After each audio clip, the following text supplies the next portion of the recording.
still moving in the eye of the storm. Up and I'm still moving in the eye of the storm. Up and I'm still moving, still moving.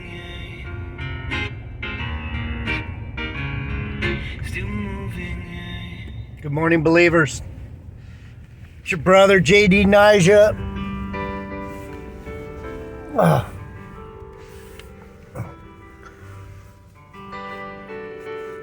Bolsa Chica State Beach, Huntington Beach, California.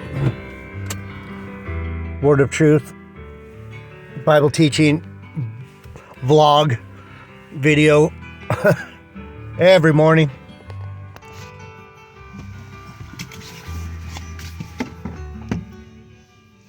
All praises, honor, and glory to the Most High Yahweh, the Adonai, the Master, the Creator, who through His only begotten Son, His only Son, that came directly through Him, who brought the rest of the first fruits back in reconciliation with Him.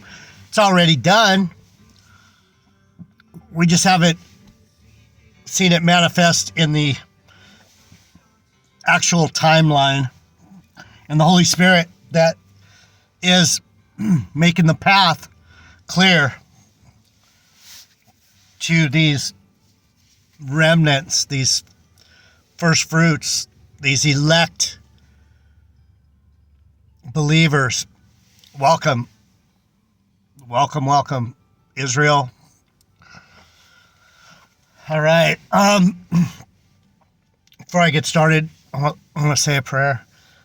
Heavenly Father, we come before you with a humble and contrite, loving spirit of seeking and wanting to know you better. Thank you, Tawada. Thank you for leaving us this instruction manual, this Bible, through your Son, this Word that became flesh, that came to indwell in us and enlighten us and bring our spirit into knowledge of you through the remembrance of where we came from, who created us, yourself, and why we seek so hard to know you, because you made us, and we want to know how it all happened. We're curious. We're seeking. We want to get back to you and that power, that beautiful, loving power that you have. Amen. All right.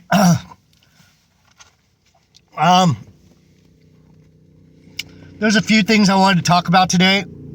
Let me get the windows down. It sounds like don't want too much car noise.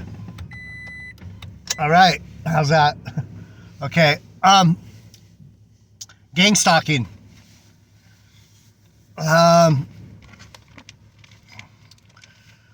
What do we know about being a targeted individual?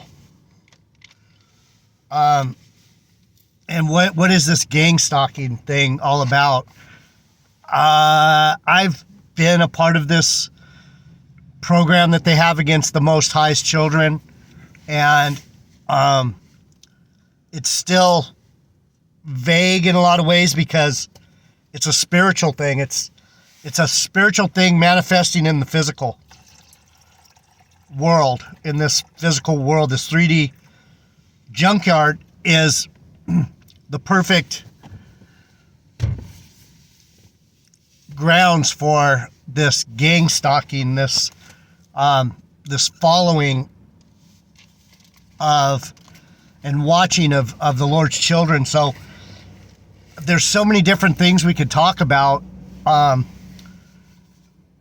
If you are a targeted individual, you'll recognize some of these things that I'm saying, and you'll understand the depth of how this feels to be in a world full of people who um,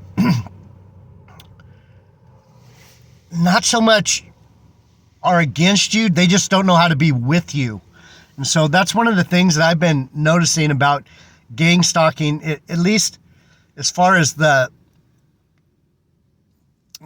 biblical thought process of a elect remnant, a chosen, one of the chosen, in myself, is that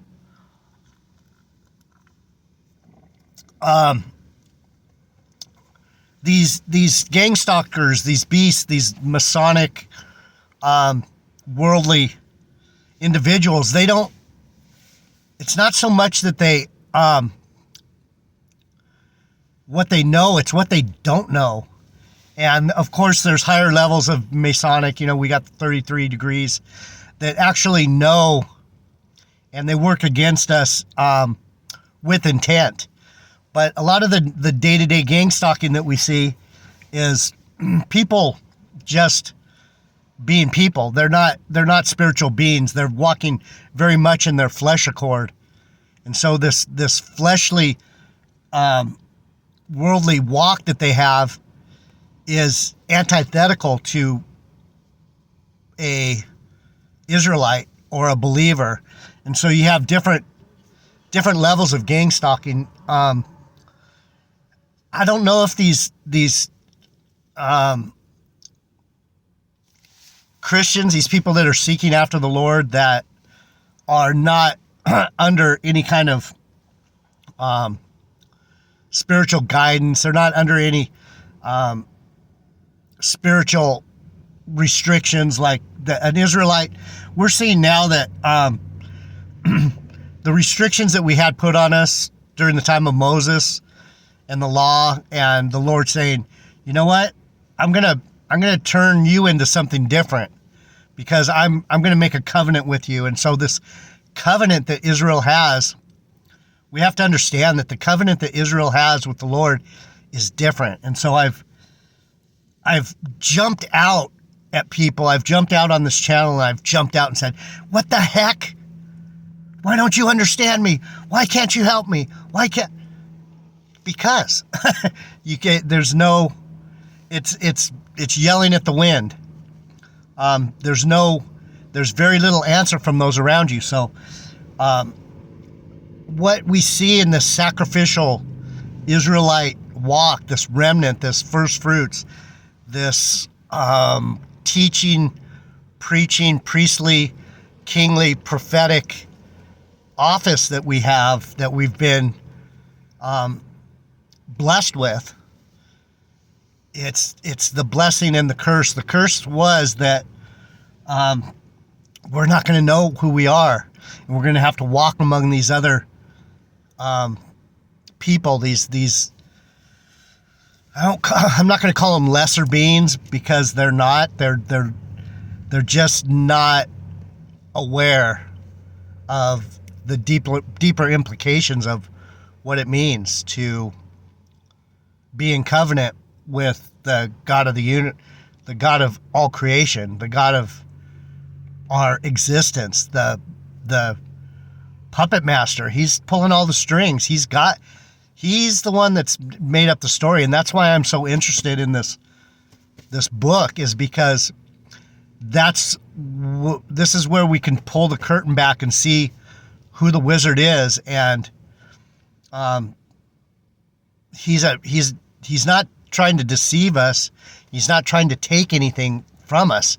When we pull back the curtain, it's a treasure trove of goodness. And a lot of people, believers and non-believers, and just in general, do not want to pull that curtain back, because they don't want to know that there's someone bigger than them. But anyway, back to the gang stalking thing. I don't want to get too far off in this Israelite gully over here. But these gang stalkers, these these people that target you, they don't really know what they're doing. They're programmed. They've been programmed by this system. The system is a dark system, and we see clearly now how this darkness has been, this veil has been laid over. There's a overlay, and it's put people's minds to sleep. It's darkened their eyes. Their ears are tuned to a different frequency, and so these gang stalkers and these Masons and all that, they want to be part of this world. They group together because they're actually afraid of the Lord. They're afraid. And so they group together, and when they see the ones of the Lord, it becomes obvious to them, because they're used to the world. They're used to interacting with these other dark beings. And so we see all this interaction of dark beings, the idolization of sports stars, the idolization of politicians, the idolization of, a good example is Mr. Trump himself. People idolize a man who is dark, and they think he's the light. And of course, he could be used. He's like he's an egregore, or he's a spirit human that, if you want to talk about a fallen angel in a demonic way, you could look at Donald Trump as someone who has that spirit to steal, kill, and destroy. And we see this playing out in real life. We see him over and over again doing everything wrong, but being blessed. So what, or so people think, right? He's not really being blessed. He's being used by the Lord to cause these deceptions, cause these dark overlays that have people's minds imprisoned and captured. And so these gang stalkers, these people that are out here, they see us and they don't know what to do with us, and it makes them uncomfortable, and it puts the Lord in their face.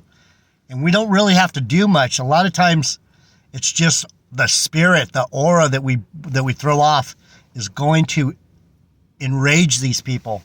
And so some of them are really good at hiding who they are.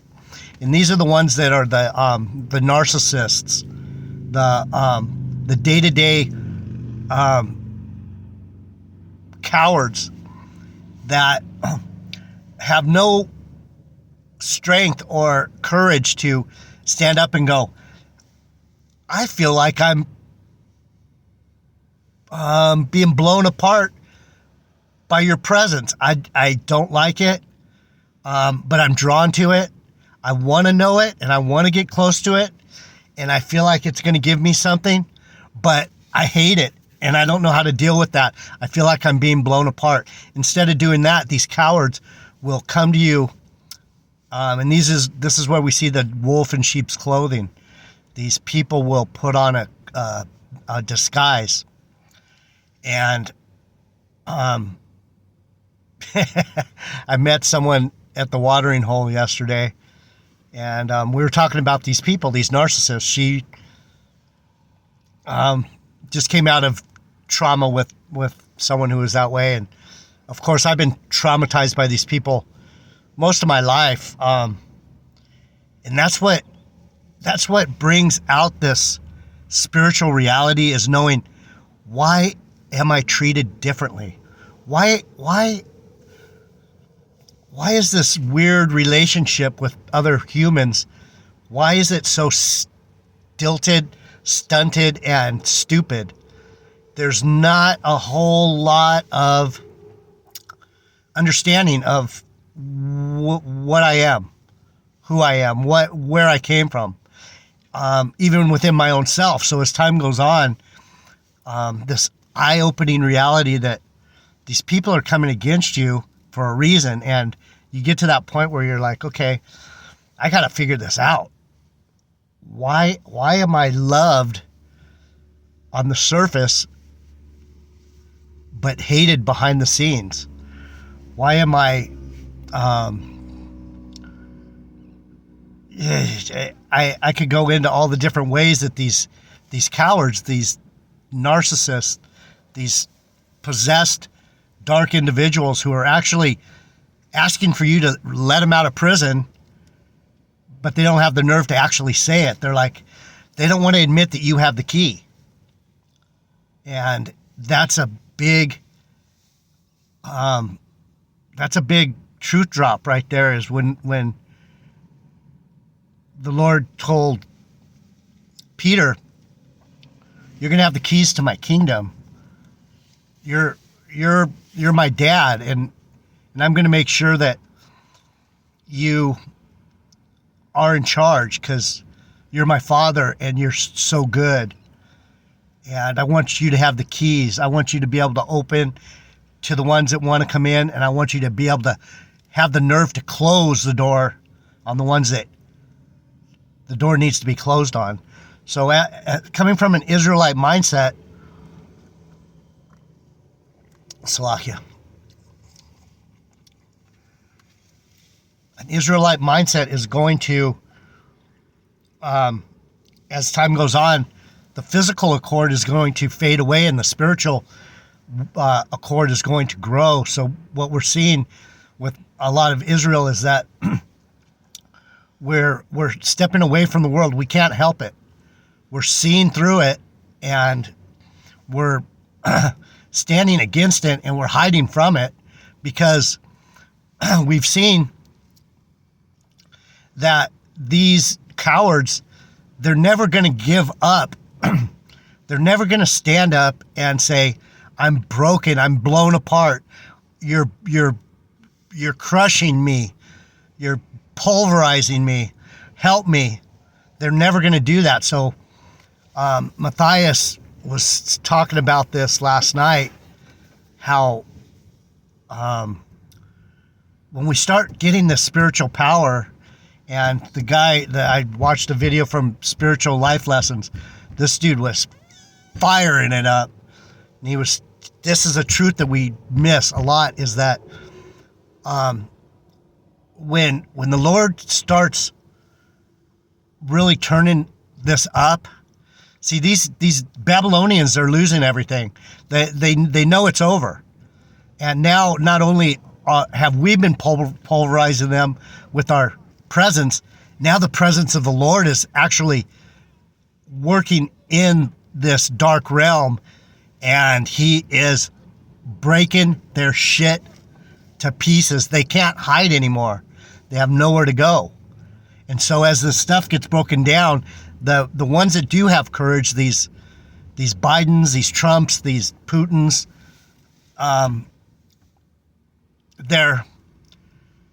they're saying, we are mighty. We are going to stand up. We're going to do everything we can to stop this spiritual awakening. We can't have this.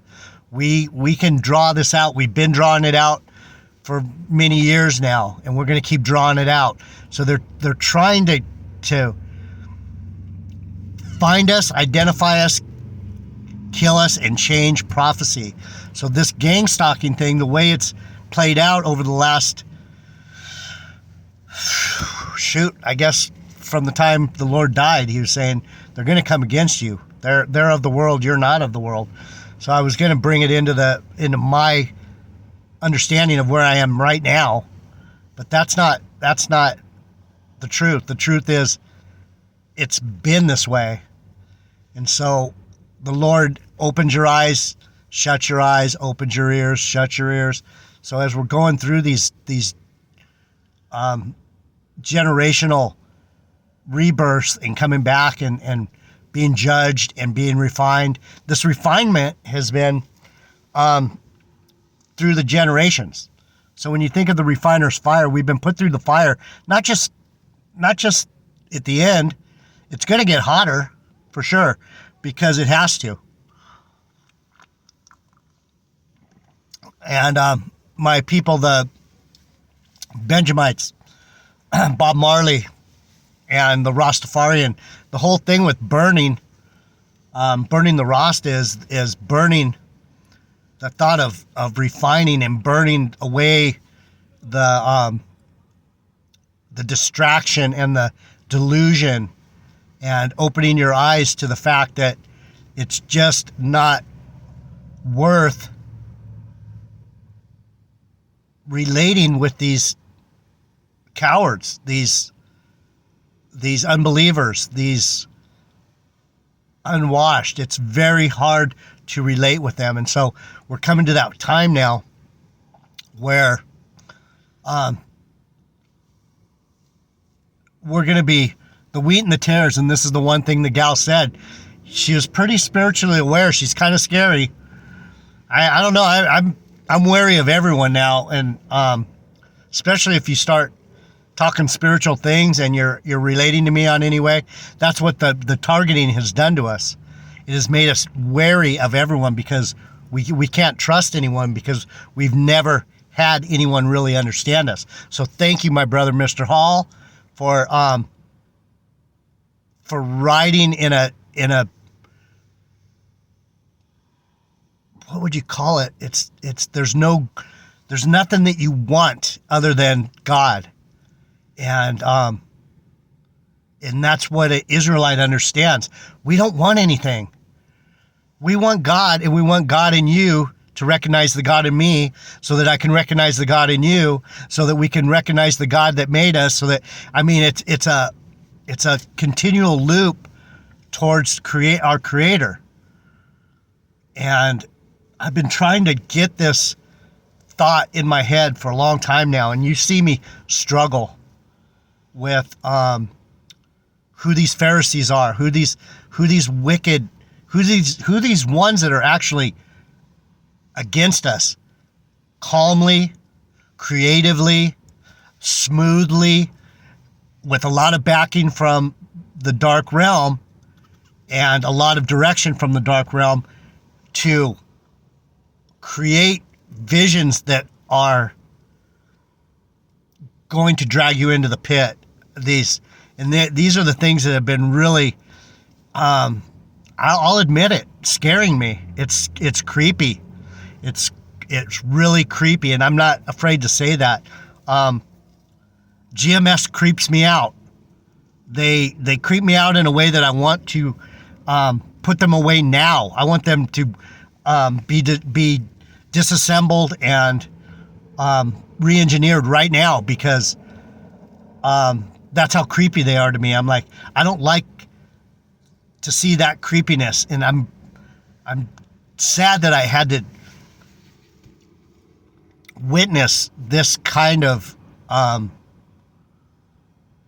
pharisaic, parasitic, antichrist perfection that's going on with some of these cowards.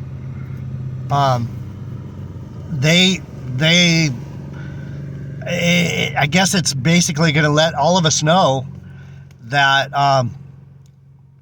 we're going to watch these people, these cowards, these narcissists, and other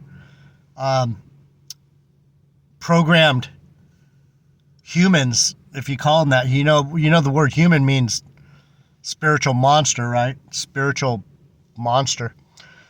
These other humans, we're all spiritual monsters. We're just of different types.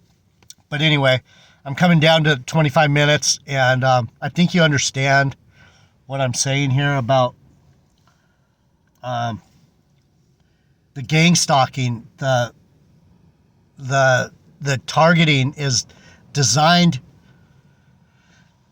not only by the Lord, but by this dark realm. The dark realm thinks that by targeting you, it's going to slow you down, but it's actually refining you, and it's making your fire burn hotter, and your discernment gets sharpened, and your eyes become more open, and your spiritual indwelling actually blossoms, because once you're courageous enough to say, my relationship with demons isn't as important as my relationship with my creator, and believe that in your heart, you'll be blessed, and it's going to be a tearing away, but let it happen and live it. All right, I'll be back. We're going to talk about the thieves on the cross a little bit. I wanted to get into that, the single eye. I'll be back with another message. Thanks for being here, JD Naja. I'm out.